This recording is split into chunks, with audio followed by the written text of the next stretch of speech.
The message of the Lord tonight can be found in Matthew 6:33. Yeah. Sabi dito, but seek first the kingdom of God and His righteousness, and all these things shall be added unto you. Bless the reading of His word. So, what do we mean? When we say first, it means priority. It signifies superior rank, precedence in time, or a preferential rating, often used in context like top priority. In order, arranged properly, organized in sequence, or prepared. Focus, the concentration of your attention. And lastly, it is important. Pag sinabi natin first, it is important. Something possessing great value, significance, influence, or authority requiring attention or priority. Sino pong nagsasalita dito?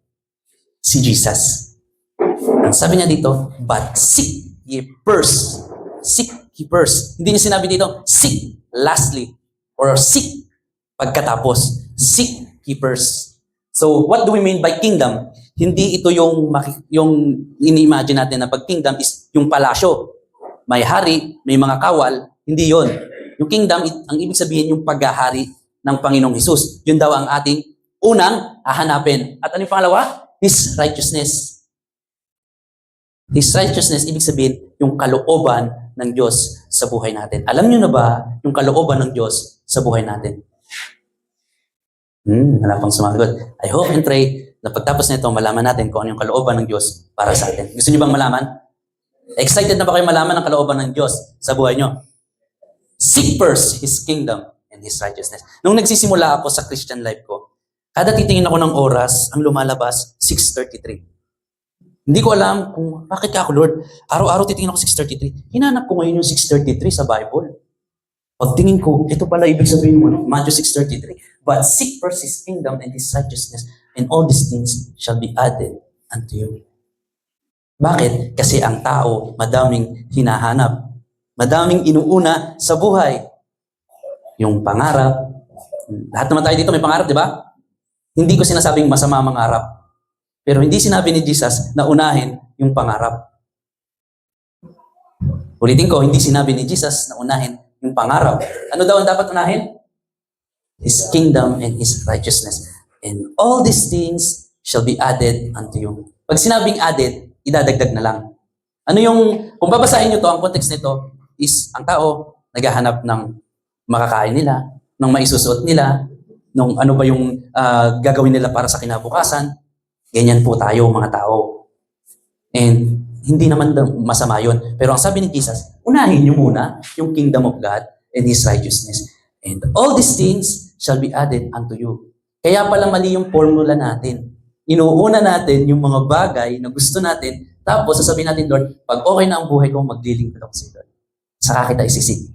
Which is wrong formula ng buhay natin. So, I made a abbreviation about first. So, para malaman natin ano ba yung mga bagay na dapat unahin natin sa buhay natin. Letter F is fix our eyes on Jesus.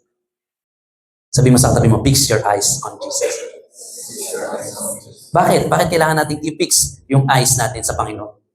Kasi darating tayo sa punto na kapag tumingin tayo sa tao, sa bagay, sa pangyayari, malulungkot tayo, madi-discourage tayo. Worst, madi-depress tayo. And I want to take this opportunity. Last Sunday, galing kami sa isang lamay. And nakakalungkot ito kasi hindi ito natural death. And due to rising cases of suicide at young age, I want to take this opportunity to tell you that your life is precious to God. Kaya nga niya sinabi, fix your eyes on Jesus. Kasi pag tumingin ka na sa mundong ito, kahit sa akin, kay pastor, sa mga gulang mo, balang araw, madidepress ka, malulungkot ka, masasaktan ka. Pero pag kay Jesus ka tumingin, sinasabi ko sa inyo, hindi po magpe-fail si Jesus. Kasi po lahat po nandito sa mundo nagpe-fail. Kahit po yung mga leaders, yung mga magulang nyo, nagpe-fail din yan. Hindi sila perfect. Kaya pag dyan kayo nakatingin, dyan kayo nakapokus, one day, magugulat na lang kayo, nasasaktan kayo, nahihirapan kayo. Sino na dito nasaktan ng magulang nila? Ay wala. Apakababait naman ng ano. Wala pang nasaktan. Yung na-hurt kayo sa sinabi, mami na po, nasa simbahan tayo. Lahat tayo nasaktan at some point ng magulang natin, tama? At at some point, nagtampo tayo sa magulang natin, tama? Tama? And I'll tell you honestly, nagpe-fail din po kasi sila. Nagpe-fail sila, hindi sila perfecto. We must understand na lahat ng nandito sa mundo, nagpe-fail. Ngayon, kung doon tayo nakapokus, magpe-fail din tayo. Sabi sa Proverbs 3:5-6, trust in the Lord with all your hearts and lean not on your own understanding. In all your ways, acknowledge Him and He will make your path straight. Ginamit ko tong illustration last Sunday and I want to show you once again. Noel, can you come here? Yeah. Sabi sa Proverbs 3:5-6, do not lean on your own understanding. Kunwari, ito yung understanding mo. No? And ako, you will lean on your own understanding. Lean means, bibigay mo lahat ng bigat mo, di ba? Pero yung understanding mo, most of the time, nagpe-fail eh. Di ba? O, di ba? Hindi ako kayang i-contain. Kasi ganyan ang understanding natin, nagpe-fail. No? Maaring yung pangunawa mo ngayon, si mama ko, hindi ako ipe-fail yan. Si pastor, hindi magpe-fail. Nakatingin ka sa akin, nakapokus, nag-fail. Madami na po ako nakita na Christian na nakapokus sa tao, tapos yung tao nag-fail din po sila, nawala.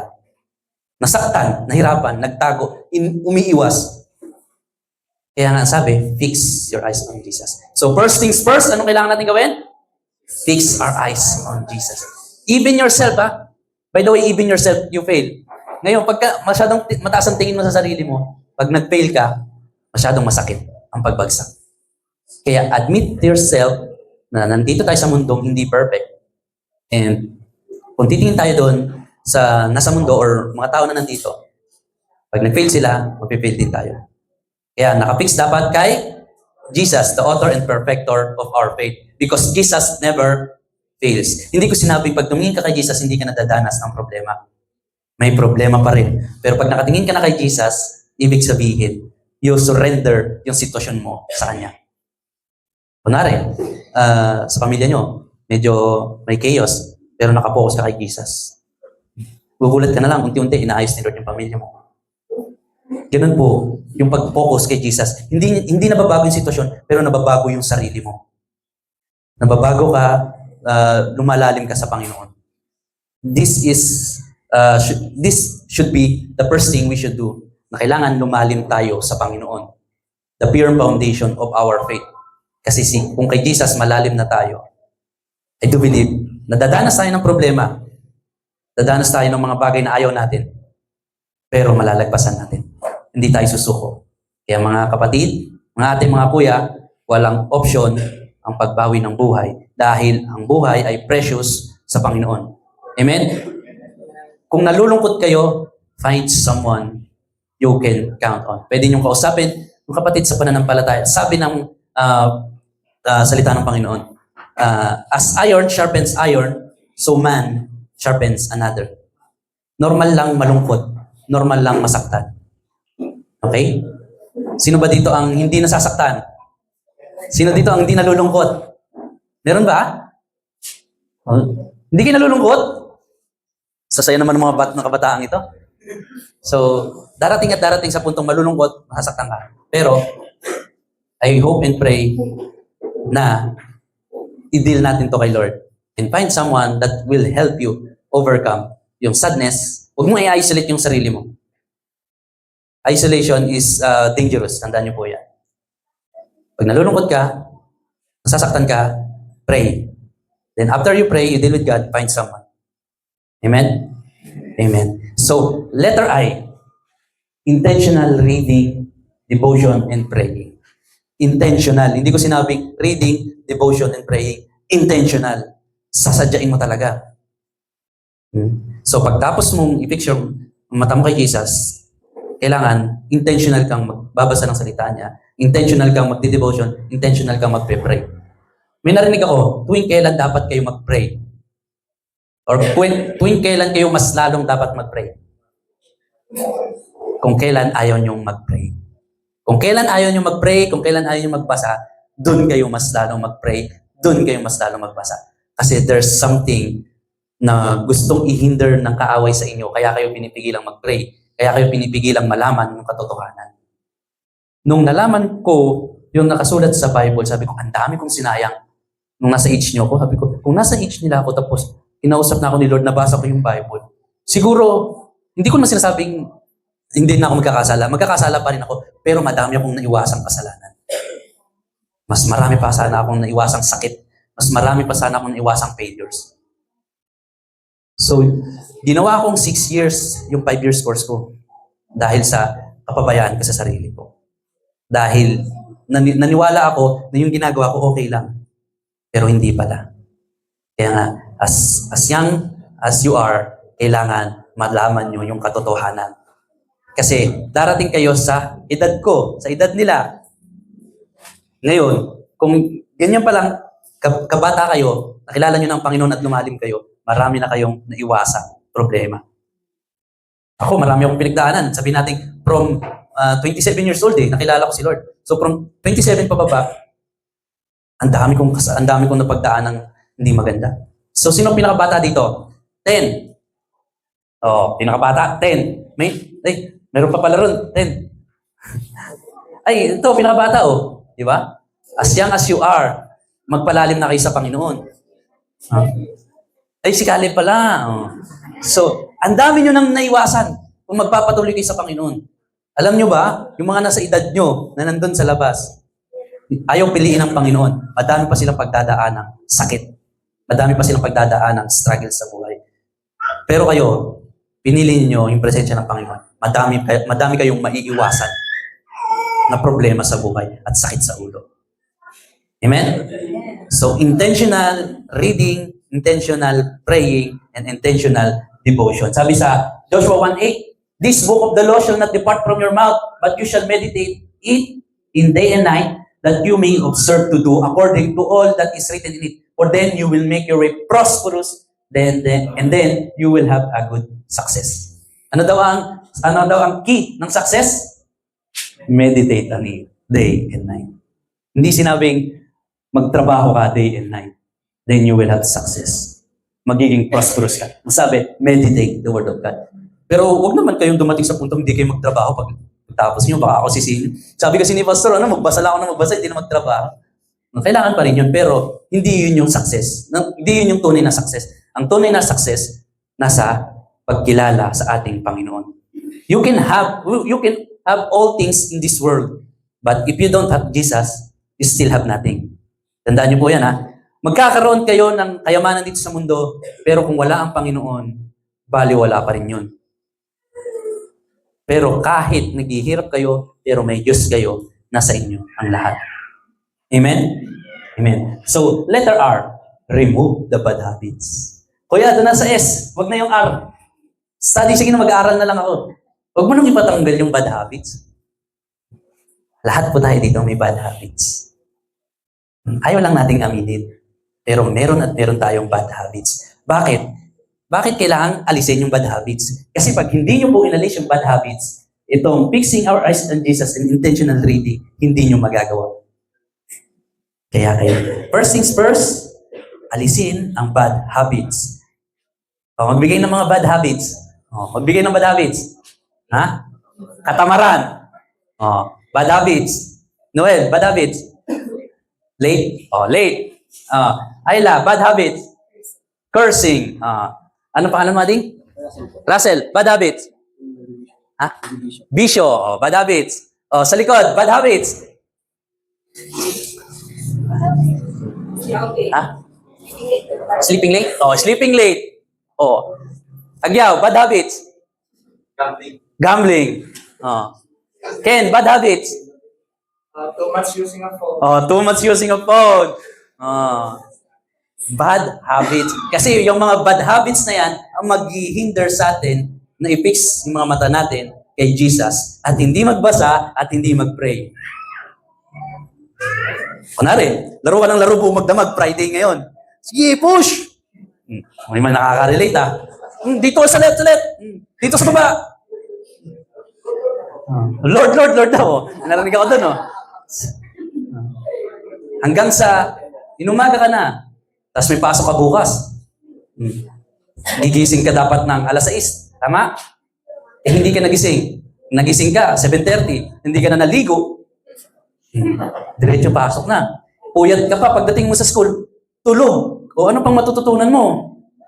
Hindi ka na nakapag-pray, hindi ka nakapag-basa, hindi ka pa nakapag-aral. Pag di ka nakapag-aral, hindi ka makapaghanap ng trabaho. Pag di ka nakapaghanap ng trabaho, magugutom ka. Pag nagutom ka, mamatay agad. No. Alam nyo, yung simple bad habits, simple lang yan. Yung maliit na maliit. Pagka naipon yan, magiging dangerous yan. Akala nyo maliit ngayon, pag hindi nyo kinat off, magiging problema na yan balang araw.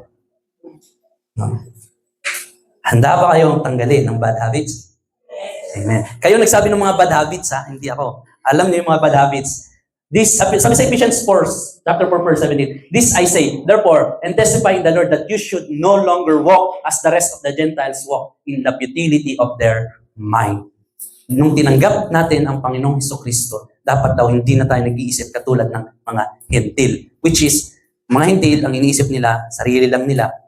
Actually, hintil tayo, pero nung tinanggap natin ang Panginoong Hesukristo, hindi na tayo binilang na hintil. Tinuring tayong mga anak niya. Pero dapat daw hindi na tayo mag-isip tulad nila. Amen? Madami pa tayong mga bad habits.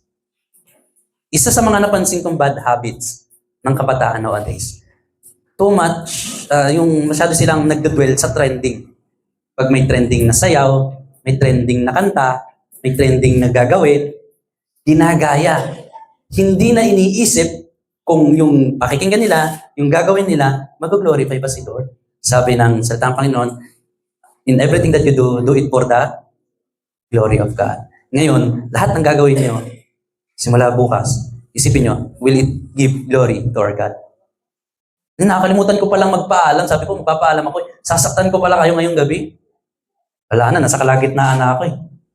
So, meron akong masasaktan talaga ngayon na damdamin. But, kung masaktan kayo ngayong gabi, praise God. Kasi ibig sabihin, tumatagos sa inyo yung mensahe ng Panginoon. Amen? Hayaan niyo yung pain. Yung pain na yon ang magsasabi sa inyo na may dapat kang ayusin sa buhay mo. Amen? Yes, study. Siyempre, mga estudyante kayo. Study. Sabi sa Ecclesiastes 3:1, to everything there is a season, a time for every purpose under the heaven. Anong season nyo ngayon? School. Anong season nyo ngayon? Mag-aral. Marami akong naririnig, mag-eskwela ka. Mag-eskwela ka. Ayun, nandun sa eskwela, hindi nag-aaral. Pero ang sabi, mag-eskwela.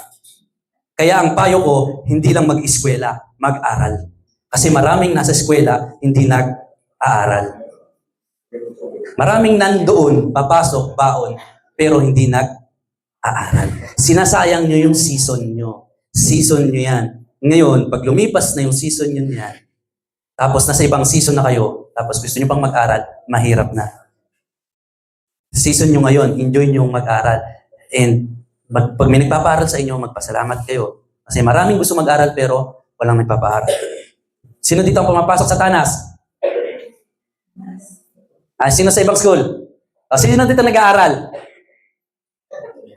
Bakit hindi nagtataas yung iba? Aminado bang hindi nag-aaral? Pumapasok lang? So, mag-aral. Okay? First things first, as estudyante, mag-aral.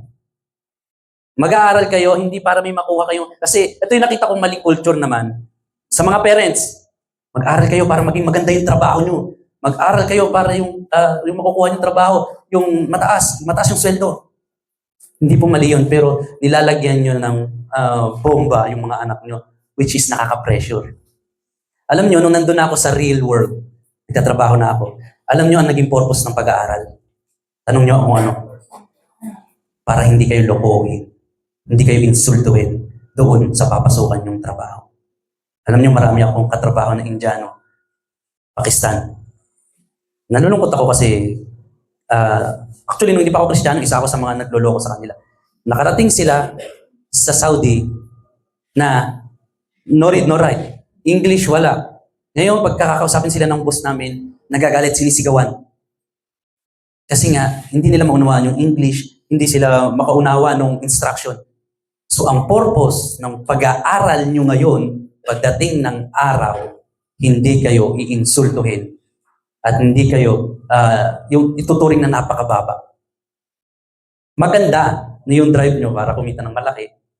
Yung kita ng malaki, it depends on your yung hard work nyo. Kita kayo ng malaki pag nagkaroon kayo ng hard work. Pero mag-aral kayo para balang araw hindi kayo insultuhin. Para balang araw hindi mababa ang tingin sa inyo. And hindi kayo mahirapan makipag-deal sa real world. Kasi wala pa kayo sa real world. Nag-aaral pa kayo. Tinetrain nyo yung sarili nyo. Ngayon, paglabas nyo dyan, doon nyo nagagamitin yung mga inaral nyo. Hindi ka pumasok ng English subject. Napunta ka sa Amerika. Baka nga hindi ka makapunta ng Amerika eh. Kasi doon pa lang sa immigration, hindi na masagot yung tanong eh. So, mga kapatid, mag-aral para balang araw, hindi kayo insultin ng iba. Para balang araw, makasabay kayo sa totoong mundo. Amen? Amen. And letter T, teach yourself. Because at the end of the day, kahit 10 pastor yung magsalita sa inyo, kung hindi nyo ituturo sa sarili nyo, baliwala yung sinabi ng 10 pastor. At the end of the day, kayo pa rin ang magtuturo sa sarili nyo. Amen? So sa mga nagte-training dito, tinetrain kayo, tinuturuan kayo, di ba? Pero yung nagtuturo sa sarili nyo na sumuntok, sumipa, kayo pa rin yun, di ba? Hindi naman po pwedeng hawakan pa rin ng coach nyo yung mga paa nyo, yung mga kamay nyo. Kayo yung gumagalaw nun. Kayo yung nagtuturo sa sarili nyo kung anong gagawin. Ang nakakalungkot lang, yung itinuturo natin sa sarili natin, kung ano yung madalas nating nakikita sa social media. Kaya minsan may naririnig ako, ginagaya sa social media. Tinatanong ko nga, alam mo ba yung sinasabi mo? Alam mo ba yung ginagawa mo? Kung ano-ano na lang itinuturo natin sa sarili natin. Kaya minsan, nagiging mali yung actions, yung mga ginagawa natin. Kasi mali yung itinuturo natin sa sarili natin. Handa ba kayong turuan ng sarili nyo? So anong ituturo natin sa sarili natin? Discipline. Sa loob ng bahay, sino dito ang pinaghuhugas ng pinggan ng parents nila?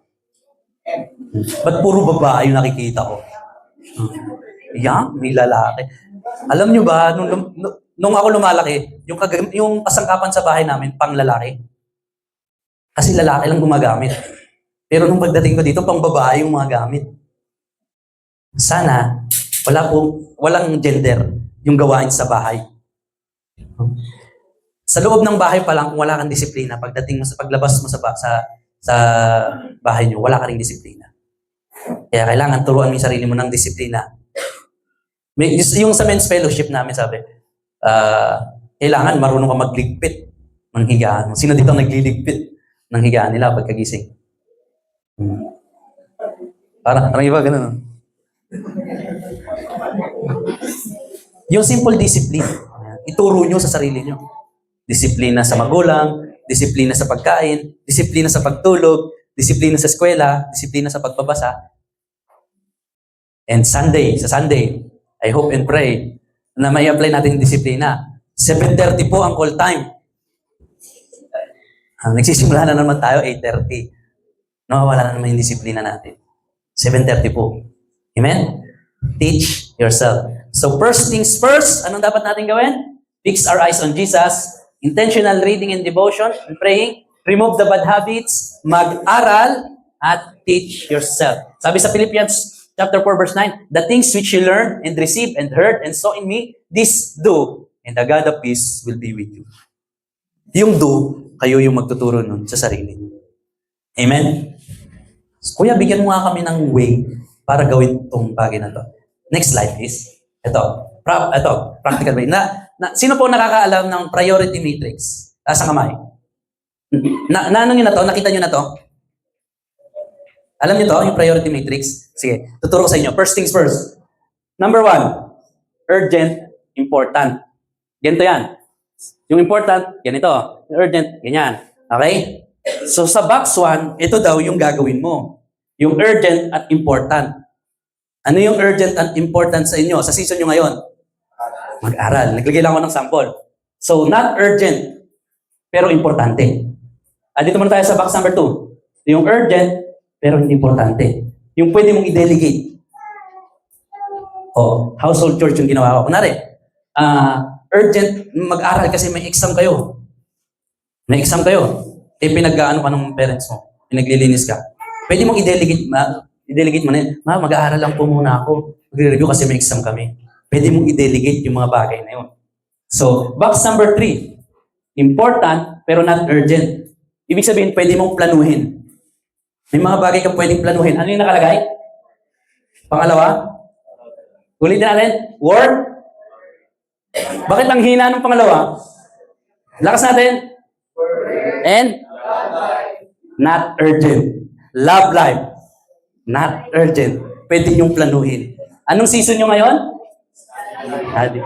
Yung love life? Huwag niyong ilagay dito yung love life, ha? Masisira. First things first, mag-aral. Yung love life, planuhin nyo. Pinaplano ang love life. Hindi kayo basta papasok dyan. Alam nyo, kung nung bata-bata akong sa edad nyo nalaman ko to, malamang, siya lang ang naging ano ko.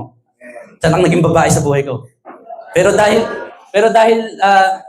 ang dami ko na pagdaanan, nilagay ko yung love life doon sa urgent and important, nasira yung buhay ko. Yung work. Pwede mong planuhin yung work. Paano naman po yung mga nag-work na ngayon? Pwede kayong working student, pero hindi yun yung priority. Marami akong nakikita na working student, and they are success in their school. Yan, example niyan, sila Levi. They are success in their schools. Yung work, hindi yan urgent sa kanila. Ang urgent sa kanila pag-aaral. Yung work sa kanila, part-time. Pwede niyong gawin yun. Pero hindi ito yung importante at urgent sa buhay niyo, ha? Hindi porket kumikita ka na ng pera ngayon, ay, ayoko na mag-aral. Mag-aral pa rin kayo. Mag-aral pa rin kayo. And ito na, yung box number 4. Hindi nung importante, hindi pa urgent, yung i-eliminate nyo sa buhay nyo. Yung bad habits, too much social media, too much games, too much barkada, vices. Ba't nilagyan ko ng too much? Hindi masama ang social media, hindi masama ang games, hindi masama ang barkada. Pero too much will consume you. Kasi kung nag-social media ka para i-post yung pasasalamat mo sa Panginoon, bakit hindi? Kung naglalaro ka para parang icebreaker mo, bakit hindi? Kung nagbabarkada ka pero nagba-Bible study naman kayo, bakit hindi? Pero ang too much ay masama.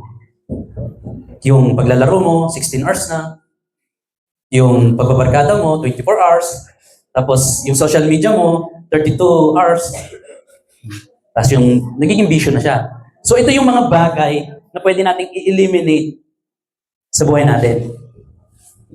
Sige, picturean nyo na para makatulong sa inyo. Urgent and important, kailangan mong gawin.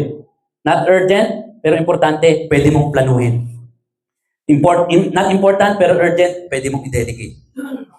At yung number 4, yung dapat mong i-eliminate sa buhay. Amen? So bakit ba natin kailangan malaman ang dapat unahin sa buhay natin? Kasi kung hindi mo alam ang uunahin mo, gagawin mo yung pangalawa, yung pangatlo, o yung huli. Pero kung alam mo yung uunahin mo, hindi ka na magpo-focus doon sa number 2, 3, and 4. Magpo-focus ka na lang doon sa number 1. Kasi alam mo na matatapos din yung 1. Amen? Kaya mga kapatid, mga ate, mga kuya, first things first, study. Ano ba? First things first, fix our eyes on Jesus. First thing first, teach yourself. First things first, first things first, pinuli talaga nila yun, no? Parang wala akong narinig ng remove the bad habits, So, ito yung assignment nyo. Itong 4 na to. Gawin nyo yan sa notebook nyo or any journal na meron kayo. Kasi isang beses lang naman ang ating youth service. Tapos, next service natin, tingnan natin kung may improvement doon sa schedules nyo o sa mga ginagawa nyo when you apply these things. Apply nyo sa buhay nyo. Yung do, yung plan, yung delegate, at eliminate. Isulat nyo dyan kung ano yung mga nagawa nyo. Amen? Amen. So I hope and pray na sa pagsisimula ng taong ito, alam na natin yung mga bagay na dapat nating unahin. Amen? Alam nyo na ba ang mga dapat nyong unahin? Amen. Baka pagdating bukas, Siyempre, Sabado. Hindi ko sinasabing masama mag-enjoy. Okay? Pero, kailangan may limit. Too much is dangerous.